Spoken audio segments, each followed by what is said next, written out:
Hi everyone, my name is Galyna Tuz and today we'll be talking to you about the UNESCO Digital Library.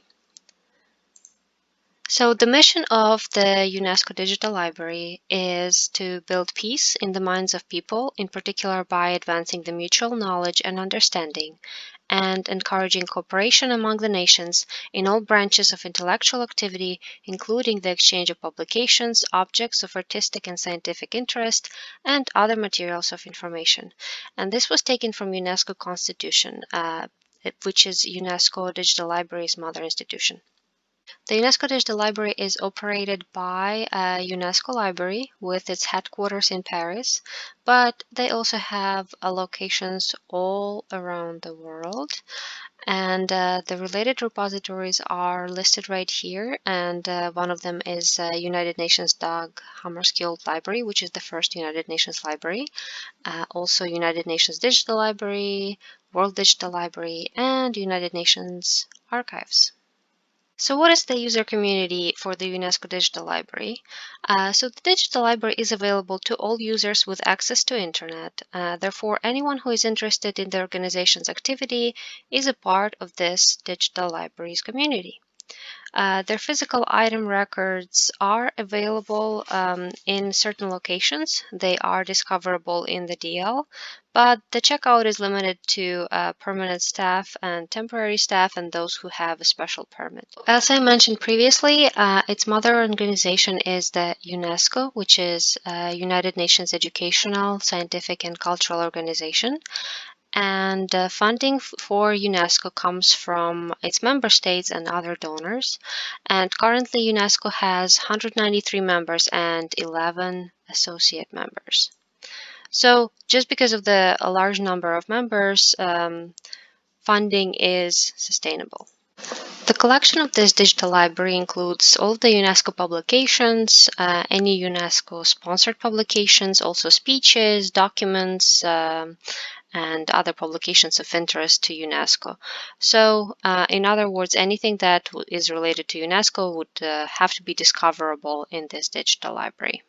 Users can browse the collection by going to collections and looking for which specific category they would like. They could also go to explore and look for any items by theme, field office, country, publishing sector, and so on. There are also other resources such as UNESCO Thesaurus, multimedia archives, access to memory catalog, databases and e-journals, which are only available to registered users, and United Nations Terminology Database. Also, there are some accessibility options. They can be found right here. Users can select font size, and they can also select the dyslexic font. So if you want to conduct a basic search, we would go to the search bar right here in the middle, and we would just put in our search terms right there. And we can also go to the advanced search. Once we get to the advanced search, we could select different Boolean operators, and we could also select different attributes, which would help us retrieve better information. We could also add more terms by clicking plus sign. And also further down, we can sort by the relevance. We could also further narrow down what exactly we want to retrieve. And what I particularly like is that they included licenses for any open resources, and you can see all of the Creative Commons licenses right here. So if somebody would want to look for items under the Creative Commons licenses, they would probably want to select all of these. So once we actually perform a search and we go to a record, and this is just one of the records, and this record is available online. So they let us know that it is right here. We can see that the parent organization would be the parent publication would be the UNESCO Courier, which is a UNESCO publication. What languages are present in this publication, and they also have this feature with which lists all of the other languages available. So if we would want to select one of those, we could also go there.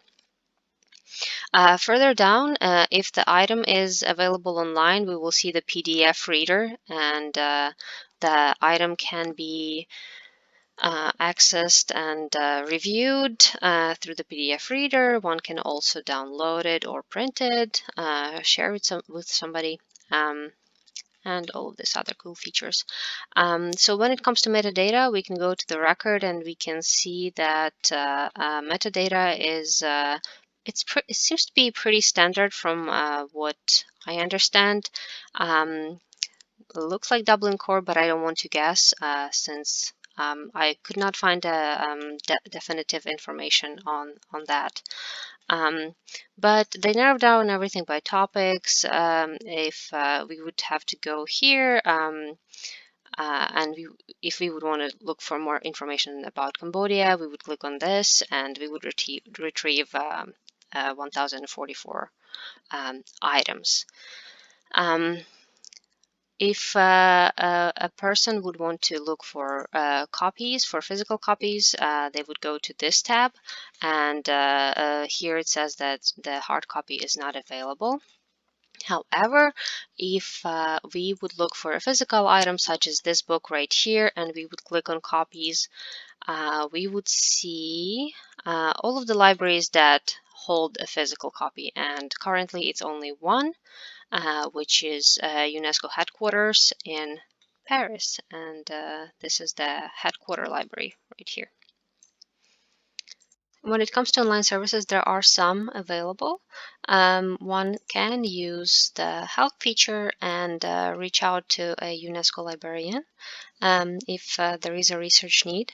They also have guides on how to use certain tools, like the ones listed right here. Another great feature is available to registered users, and that's where we can create lists. We could also subscribe to certain searches or certain collections, so that way if there are new publications, we would be notified, and we would just be up to date.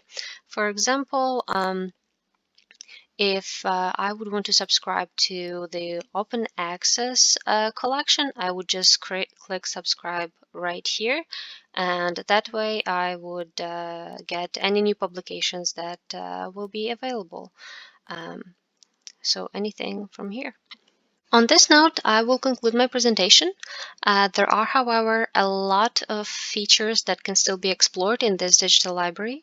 If you have any questions, please feel free to ask them on the discussion board, and I will gladly answer. Have a good evening.